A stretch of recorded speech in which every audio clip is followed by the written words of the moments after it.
Hey guys, couple of homebrew weeklies in one. I'm going to start using what Robbie Williams calls it, a homebrew weekly rather than a homebrew Wednesday. I spoke yesterday about my competition beers and what I thought was wrong with them, and I've had the feedback. I'm going to just be totally honest about it. It was really bad feedback. Not like I disagree with it, but it was they don't believe I've brewed very good beers. So the chocolate stout, we'll start with that one. I'm not going to read everything, but basically one of the brewers, one of the BJCP judges believes there may have been a bit of an infection.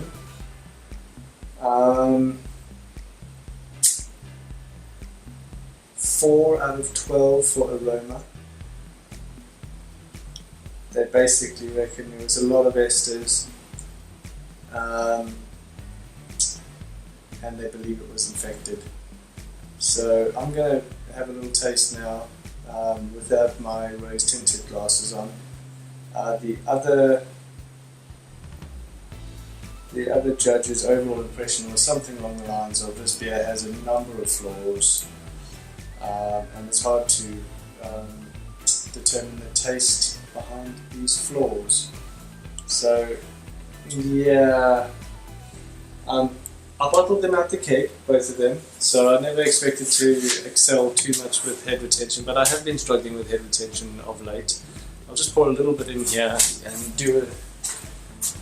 show you what I got.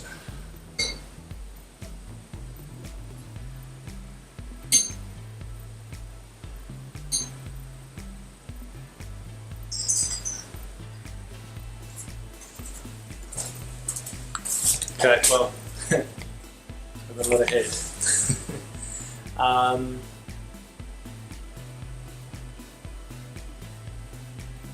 So one of the comments said that the head retention was very poor. Now, when I poured this from the keg, I put a tube on the end of the tap and basically feed it through like that, but it was a tap that was given to me by Robbie Williams. Really nice guy, really appreciate that. Thanks dude, thumbs up for that. But I didn't realise that the tap end screws off, and it's if your beer's got low carbonation, you use the end and then you screw it off, and it's basically got a little filter there and it forces everything through, so that would probably have extracted 90% of the CO2, because that's hanging around just fine. The colour basically is murky. It's not like a clear black stout. I missed the colour slightly as well. See, I can definitely smell chocolate on that. Now, I'm not faulting the judges because these guys are BJCP trained. I can literally, that's what I can smell, is the chocolate cocoa nibs. It's actually the almost exact same smell that you get when you open a pack of cocoa nibs. And I suppose one of them mentioned something like almost like a acetate note, or something like almost like a nail polish kind of note to it, and I kind of smelled that when I smelled the cocoa nibs before I put them in the vodka. But anyway, let's have a little taste.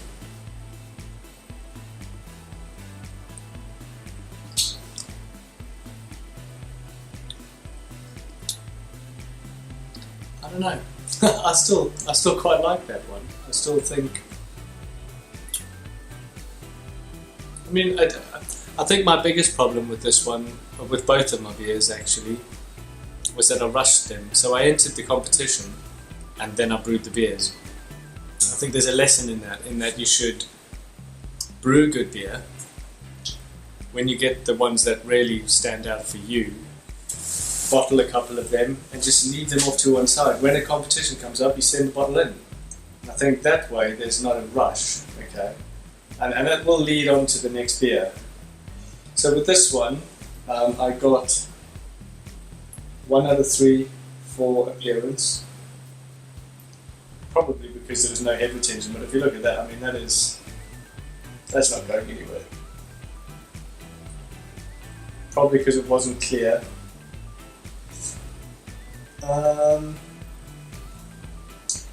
Honestly, not a hell of a lot of nice things to be said about that beer, and that ended up with 15 out of 50.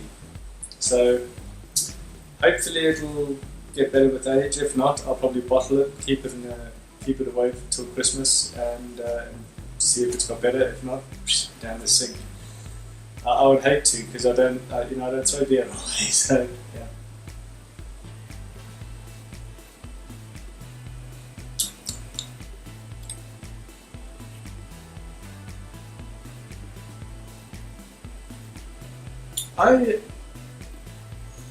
I'm not picking up any sourness there. I suppose it depends what temperature they've tested that at as well, but I can say that it's not that there is a green flavour to the beer, as in it hasn't quite, something wasn't quite done right in the process.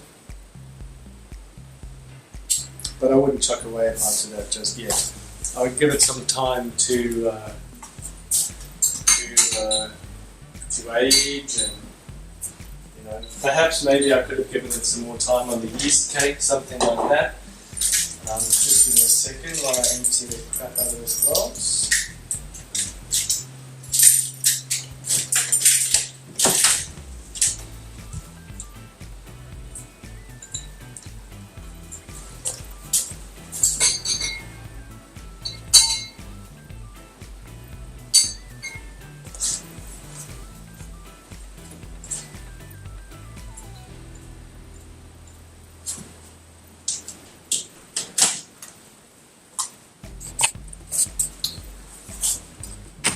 Okay, so then the second beer is the KMS, which is the SARS Pilsner. This one got 19 points out of 50. And some of the flaws I had already tasted. Like, for some reason it almost tasted better out of the fermenter. This one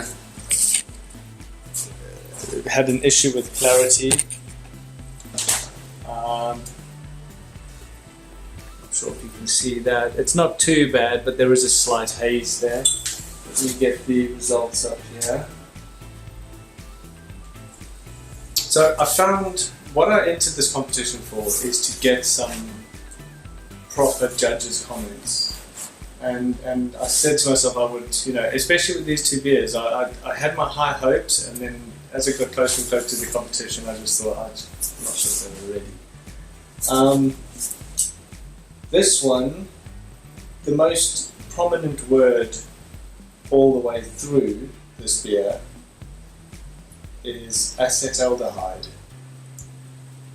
And I was trying to figure out, I've done quite a lot of research today on trying to figure out how, I spent pretty much my entire train journey home reading up on acetaldehyde and how you get it in your beer. So some of the reasons that I could list off the top of my head, well, the evidence of it is supposed to be green apple flavour and aroma, and there's definitely a green apple sort of flavour there, and I don't know if that's from the SARS or not, but I used a shed load of SARS in here, and one of the comments here was no hop aroma. So maybe it was the SARS, I don't know, but there is definitely a green apple aroma. It's decently carbonated. It's got a head, but the head doesn't overly hang around. I got 2 out of 3 for appearance on that. They basically said it wasn't an overly pleasant experience to drink because of the acetaldehyde.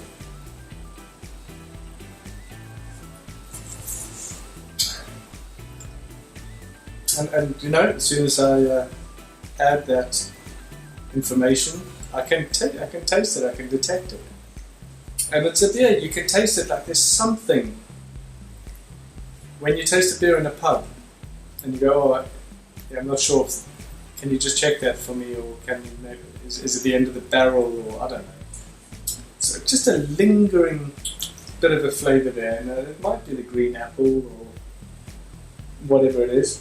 Banana notes maybe, But so I was a little bit disappointed with that, and so basically I've done my research on this acetaldehyde, and what it is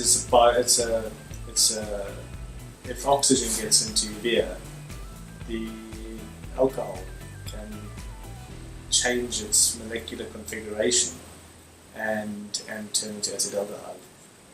Other causes are the breakdown of yeast cells if you leave your yeast cake too long. I definitely didn't do that. I rushed it off the yeast cake.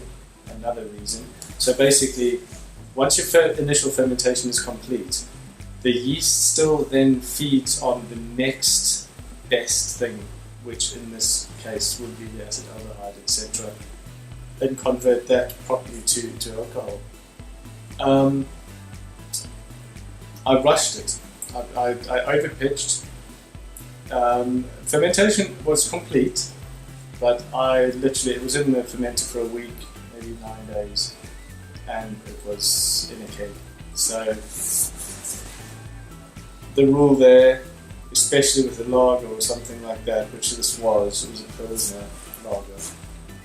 I should have left that. I should have left it on the yeast cake for 2 to 3 weeks. And then I should have put it into a secondary and slowly drop the temperature down. So that allows the yeast to finish its job, which is clearly quite an important thing. I rushed both of the beers off their yeast cakes. I got them in the cakes as fast as I could, got them carbonated, and hoped to try and age them in the cakes. And I think that I've missed a trick there. So what I have got is the exact same batch of this. I did a double batch with a mate, Harry, who you've probably seen in some of the videos. He he's bottled his straight from the fermenter last week. So his has been in the fermenter for about 5 weeks. But you can't be sending a Pilsner to a competition when it's only 4 or 5 weeks old. It's just, it's an amateur mistake. It's my first competition. What I'm glad about is that it's helped me focus on a certain part of the brewing that, I'm always there about temperature control. I'm always there about cleanliness. One thing that I have been a little bit worried about is my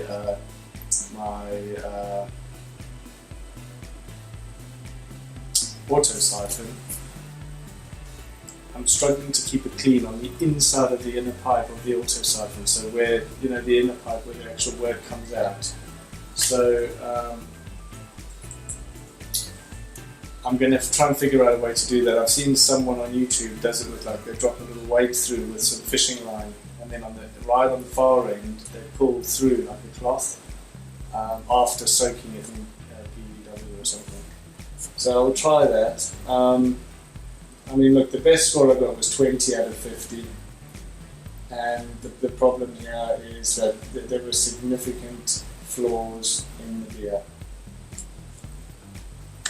Not really a lot you can say about that.